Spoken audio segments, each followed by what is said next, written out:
Hi everyone, welcome to Life Tips by Ning. Today's video is about how to interpret a hexagram's meaning, because sometimes the description for a hexagram is very positive, but other times it's bad. So what are the rationales for such conclusions? I'll break it down from three different angles. One is looking at the line's particular placement in a hexagram. And the second is looking at the entire hexagram and its relationship with each other.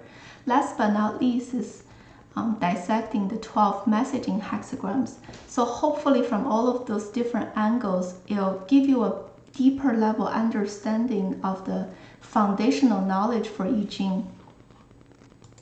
So first, let's look at the line's position. We all know there's 6 lines consisting of a particular hexagram. So if you break it down from the heaven, man, and earth angle, right? The first and second one become the earth perspective, and the middle two is man, and the top two is heaven. What do they mean is those lines typically will have some sort of a description related to either the earth level, which is our external environment, is something kind of incurred by outside force. Whereas if it's the man level, it's typically triggered by our own decision or like co-workers, families, or friends, the human in our life. Versus the top heaven level is typically representing like things out of our control. Maybe the entire overall market is bad, or just something to do with timing that's very difficult for human to influence. Another way to break this down is the inner and outer triagram, because we all know the 64 hexagrams are made out of 8 basic triagrams. So if you draw a line in the middle, right, you form 2 separate triagrams. The bottom one is called the inner triagram, and the top one is called the outer triagram. So the inner one mostly represents something self-incurred. It's internal driven that leads to a certain decision. Whereas the outer triagram is typically external. It's not because of my own doing that happened to me. But after understanding this basic structure of lines placement, what does it mean by proper position? So we know there are yin and yang, 2 different types. So the yang line prefers to live in the odd number positions like 1, 3, and 5. And the yin line likes to live in the even number positions 2, 4, and 6. So if they meet this criteria, it's a really good indication of a positive outcome. So this example on the left, right, the hexagram's name is called after completion is hexagram number 63. This is a very unique case that every single line in this entire hexagram have proper positional placement. It's a very good sign. And in addition to proper placement, the entire Chinese philosophy is based on being in harmony, being in the middle, being in a balanced condition. So which position is in the balanced position, right? We look at the inner and outer triagram. So translating it into the entire hexagram, that's number 2 and number 5. Those are the middle placement for the inner and outer triagram correspondingly. And on top of it, the question is, let's focus on the second line. The question is it better for it to be an yin line or a yang line, right? The answer is both are actually good, because you're in the middle. It's a very rare case of kind of a beneficial position. But if you have to compare the two, the yin one at the second line is even better than the yang one. The reason is yin is in its proper position in an even numbered line position. So that's kind of how you fine-tune it. And last but not least, typically the third and fourth line have a higher probability of negative connotation. The reason is they're both in this bordering position of inner trigram transitioning into the outer trigram. So that represents instability, a lot of changes and challenges. So in addition to lines placement, we also have to look at its relationship with its neighbors.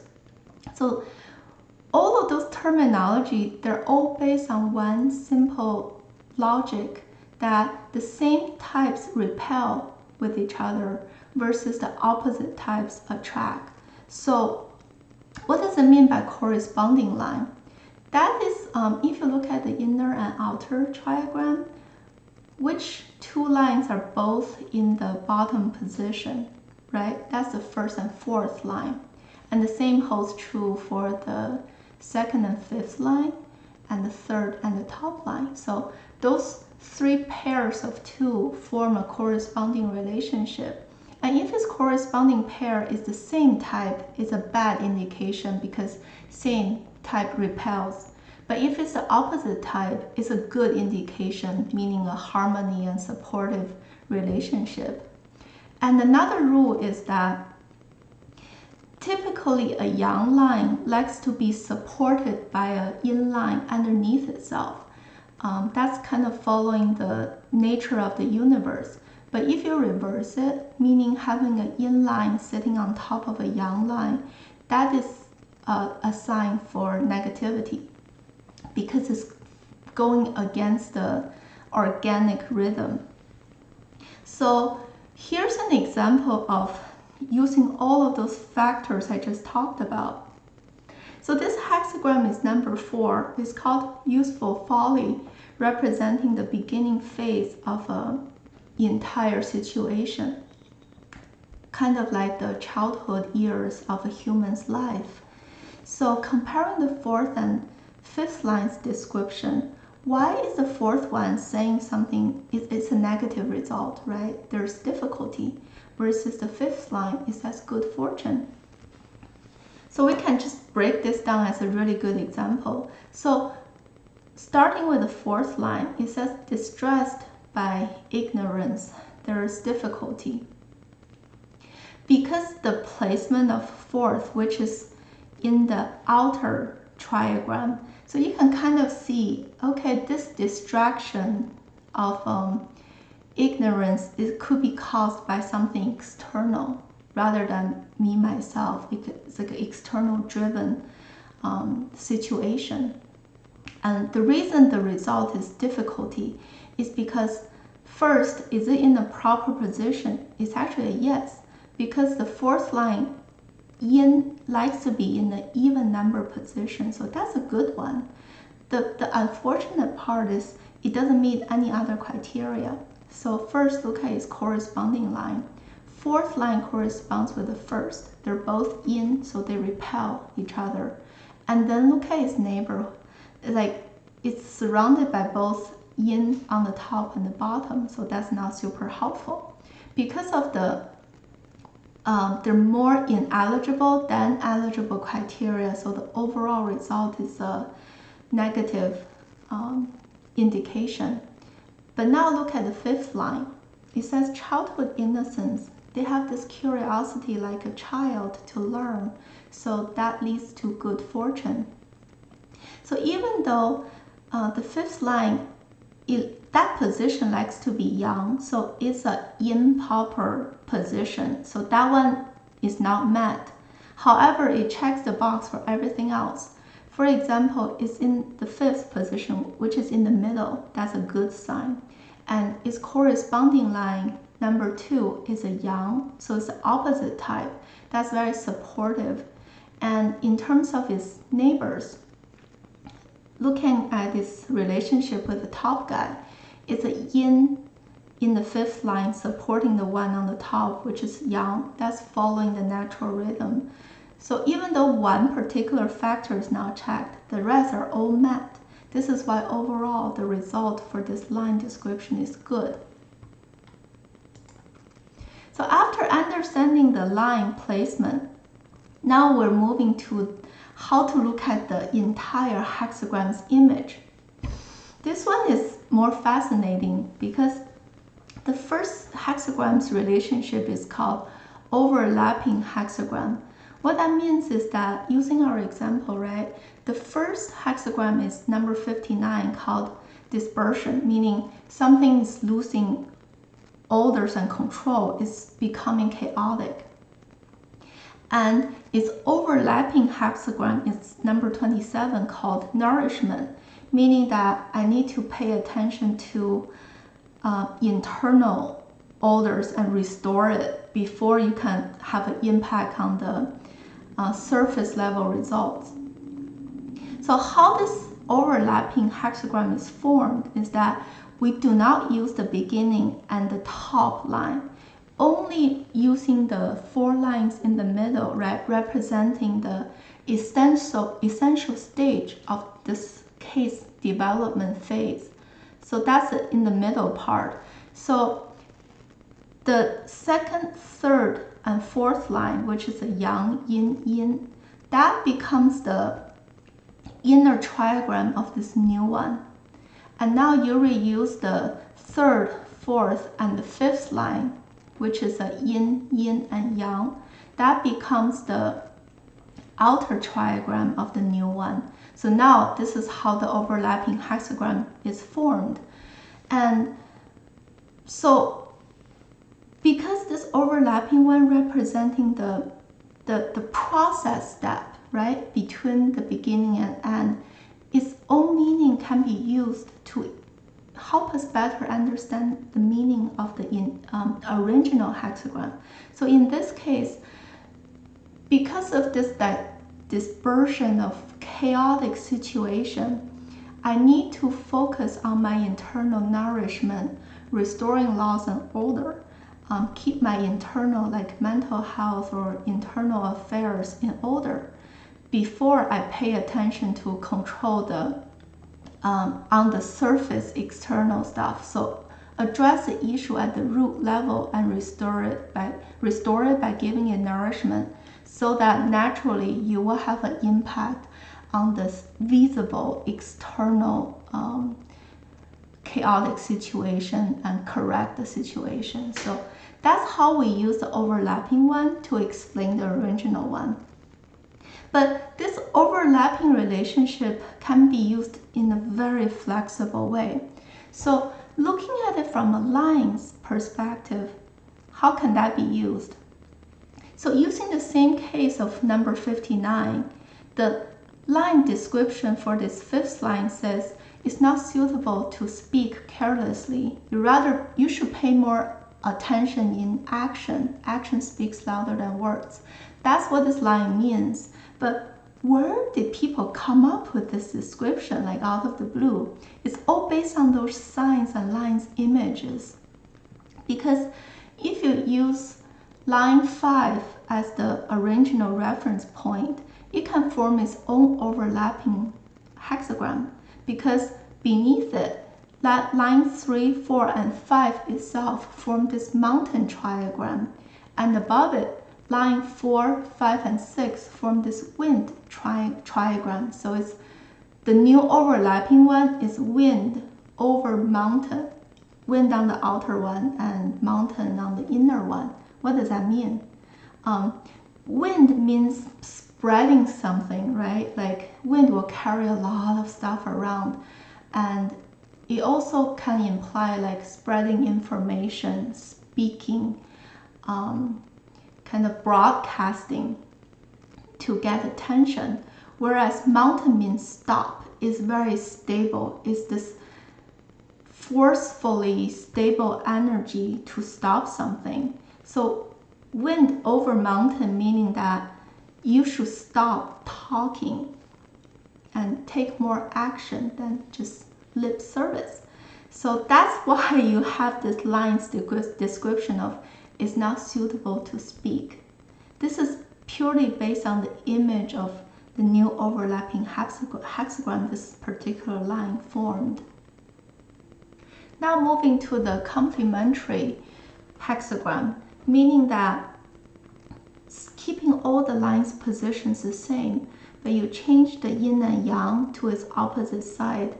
It's almost like looking at the same coin from two different ends, right? So it's explaining the same thing from different angles. So the complementary hexagram can be used to explain the original hexagram. So looking at our example here, the original hexagram is number 56, meaning the wanderer. And by changing every single line's yin and yang to its opposite side, you form a new complementary hexagram called number 15, modesty. And technically, they should be able to be used to explain each other's meaning. That's why the description for this number 56 wanderer's hexagram, it says, using earth to thread upon heaven and using yin to thread upon yang. But looking at the original one's image, you have 3 yang lines sitting above a yin line. It's the opposite of what the description talks about. But if you look at the complementary modesty one, that starts to make clear sense. Because the modesty hexagram, you have 3 yin lines sitting above a yang line. So that exactly matched the description to explain the wanderer hexagram, meaning that somebody with more lower moral standards, representing the yin end of things, they are staying above a young person, meaning somebody with higher moral standards. So this young person is getting trapped by a lot of people abusing their positional power, and it's not a favorable condition to be in. And last but not least, for a hexagram, you also can form an inverted one, so turn it upside down. So use this inverted hexagram, you can show the opposite meaning of something, and that will help us understand the original one. So here's another example. The left one is hexagram number 11, meaning peace, calm, harmony, is a lot of positive meaning. And if you turn the whole thing upside down, you form its inverted hexagram called number 12, stagnation, meaning being trapped, encountering a lot of great difficulty and not much positive progress. So that's kind of the opposite meaning of each other. So look at the description for our number 11, peace, this hexagram. It says, the small departs and the great approaches. The small correspond to the yin lines and the great correspond to the yang line. So it's actually describing the movement of this inversion progress, because the yin bottom inner ones, right, from number 12, it's leaving, going further away from us, and it becomes the outer triagram of this peace hexagram. And the same holds true for number 12's outer triagram, the yang, which is the great. It approaches us, is coming closer to us. So it becomes the inner triagram of this number 11. So that kind of give you more context of understanding the descriptions better. And from our third angle is the 12 messaging hexagrams. This is truly using the yin and yang energies change over time to kind of correspond to 12 different months in the year. And it's also tied to that Tai Chi chart of yin and yang fading away and exchanging energy. So starting with hexagram number 24, that kind of equates to the ancient calendar of November. It's different from the solar calendar, but it's close enough. It's beginning of winter, so most of the lines are yin, but you have a little bit of yang's qi starting to grow.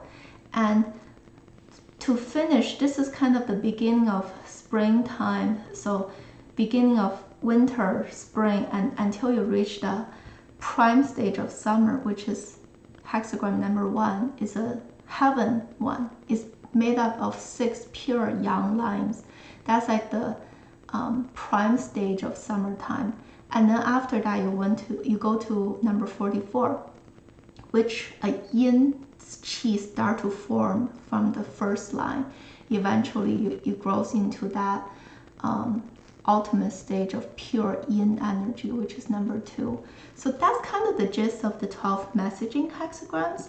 I won't go into too much details, but they form the foundation of a lot of different interpretations for hexagram meanings. I want to use a quick example for today. For example, the second one on the top, number 19, that one hexagram is called approach. The description says, there will be misfortune in the 8th month. Like, where does this description come from? Because if number 19 represents December, let's say, you count 8 months from December, which will make you land on number 12. And we just said number 12 means stagnation. These 3 yang lines sitting on top of 3 yin lines, there's no yin and yang interaction. That means it's a very misfortunate situation.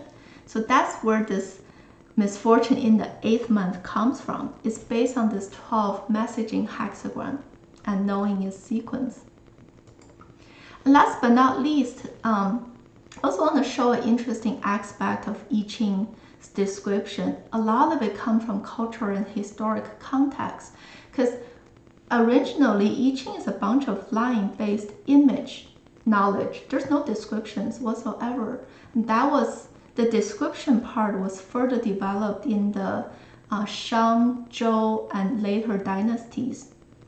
And those people, when they wrote those descriptions, it's based on their own history of historic events, or based on war, describing the war, or the cultural practice of human or animal sacrifice. So those are a lot of the context for the language we see nowadays. I just want to share a quick example. So looking at this number 34 hexagram called the Great Power, the description for the 5th line says, losing the sheep at E, no regret. No regret is a good result, but what do you mean by losing the sheep at E? What is E, right? So that's all based on historic stories. Yo Yi, so Yi is the last part of this tribal name. That's a tribe existed in the late Xia dynasty, and when Xia becomes the Shang dynasty and the early phase of Shang. So that's a tribe existing in that time period. And there was a guy called Wang Hai. He was an ancestor of the Shang dynasty. All he did was trading animal stocks with this Yo Yi tribe so that he can accumulate a lot of fortune to help his family eventually start the Shang dynasty. But because of that trading activity, he might just move other people's cheese, whatever. So he got harmed by certain people at the Yo Yi tribe, but the eventual outcome was good. He was able to help his family start a new empire and dynasty, transitioning from the Xia time to the Shang time. So that's a historic story behind this line description. So it's a really fascinating way if you have an interest for ancient Chinese history. I Ching is another good way to learn that. So I will just only share so much today. I hope you guys enjoyed it, and I will see you next time. Bye.